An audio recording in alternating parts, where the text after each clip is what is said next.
अस्सलाम वालेकुम बच्चों। देखें, इस सवाल में हमारे पास क्या करना है। तो सबसे पहले तो हमारे पास ये है कि ग्राम लॉ की स्टेटमेंट देनी है ना। स्टेटमेंट देंगे और इसका फॉर्मूला लिखेंगे। ड्राइव करने की जरूरत नहीं है, सिर्फ स्टेटमेंट देंगे और फॉर्मूला लिखेंगे, ठीक है ना। फॉर्मूला डेंसिटी वाला भी लिखेंगे, मॉलिक्यूलर मास वाला भी लिखेंगे, दोनों फॉर्मूले लिखेंगे, ठीक है। अच्छा, न्यूमेरिकल वाले पार्ट के ऊपर आते हैं। क्या करना है भाई हमें हमें दरअसल एक अननोन गैस की मॉलिक्यूलर मास को डिटरमिन करना है ना। Molecular mass of unknown gas मान देते हैं एक्स। हमें क्या करना है, डिटरमिन करना है, ठीक है ना। और उसके बारे में वो कह क्या रहे हैं, स्टेटमेंट जरा क्या बनाई हुई है। स्टेटमेंट ये बनाई हुई है कि हमारे पास जो rate of diffusion of the unknown gas है वो दरअसल 3 टाइम्स स्लोअर है। किससे? Rate of diffusion of hydrogen gas से। यानी rate of diffusion of hydrogen gas ले रहे हैं आप, इसको अगर आप 3 से डिवाइड करेंगे, है ना। अगर rate of diffusion of unknown gas की बात कर रहे हैं आप, तो अगर हाइड्रोजन गैस के रेट ऑफ डिफ्यूजन को 3 से डिवाइड करेंगे तो वो rate of diffusion of unknown gas बनेगा, ठीक है ना। Rate of diffusion of unknown gas बनेगा। तो ये हमारे पास दरअसल इसका बेसिक मकसद है जो यहाँ पे स्टेटमेंट दी गई है। तो मानो हमें rate of diffusion of unknown gas कितना है, 1/3 है, ठीक है ना। और क्या दिया गया हमें, rate of diffusion of hydrogen gas कितना है, मान लेते हैं अगर ये 1 है ना, तो ये क्या हो जाएगा, 1/3। अननोन गैस का रेट ऑफ डिफ्यूजन 3 गुना कम होना चाहिए, किससे? हाइड्रोजन गैस से। अगर हाइड्रोजन का 1 है तो वो 1/3 होगा। मान लो अगर मैं हाइड्रोजन का 2 लेता तो ये 2/3 हो जाता। अगर मैं हाइड्रोजन का 3 लेता तो 3/3 हो जाता, यानी 1 हो जाता। बस इस तरह की बात है। अच्छा, क्योंकि दूसरी गैस हमें पता है लिहाजा हम इसका मॉलिक्यूलर मास हाइड्रोजन गैस का लिख लेते हैं। कितना होता है, 2 mu, है ना।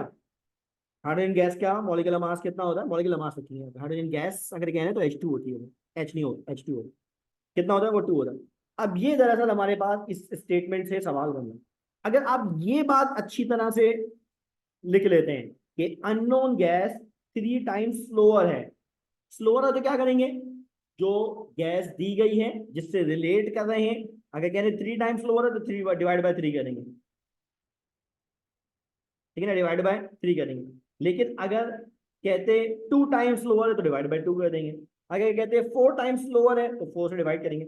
हाँ, इसमें एक और भी बात ध्यान में रखें, अगर कहते फास्टर है, मिसाल के तौर पर सवाल होता 3 टाइम फास्टर है, स्लोअर नहीं होता, फास्टर होता। अब क्या करते, अब 3 से मल्टीप्लाई करते RH2 को, rate of diffusion of hydrogen को अब 3 से मल्टीप्लाई करते। अगर फास्टर होती तो मल्टीप्लाई करते, स्लोअर है तो डिवाइड करते, ठीक है। ये बात जरा आपने जहन में रखनी है, ठीक है, ये बात जरा ध्यान रखनी। अच्छा, अब हमारे पास फॉर्मूला क्या है, फॉर्मूला क्या हमारे पास, फॉर्मूला हमारे पास है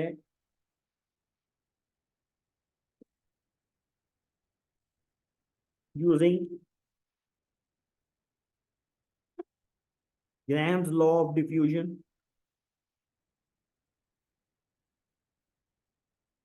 अच्छा भाई, वो क्या है, ग्राम्स लॉ ऑफ डिफ्यूजन है क्या?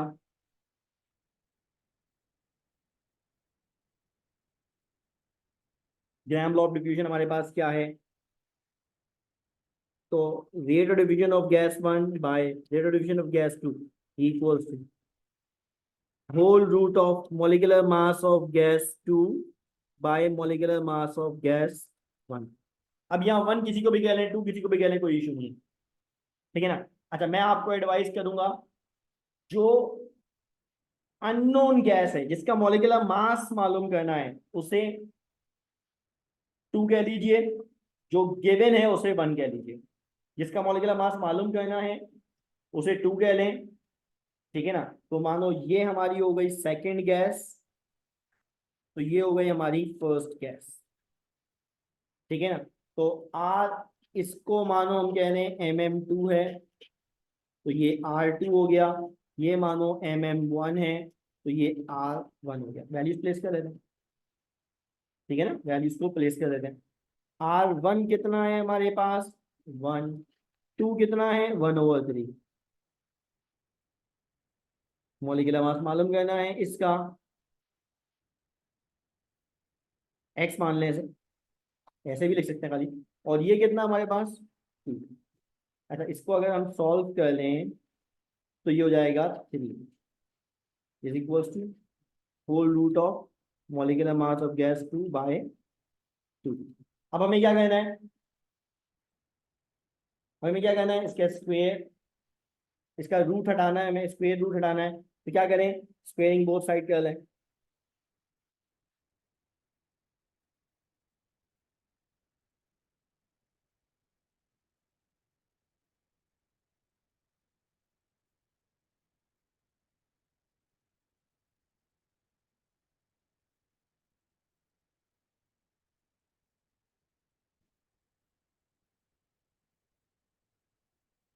ठीक है भाई, अब क्या होगा, ये स्क्वायर से ये रूट कैंसिल हो जाएगा, ये हो जाएगा 9 is equals to molecular mass of gas 2/2। ये यहाँ डिवाइड हो रहा है, वहाँ जाके मल्टीप्लाई हो जाएगा, तो molecular mass of gas 2 is equals to 9 multiplied by 2 which is 16, sorry 18, not 16, 9 to 18।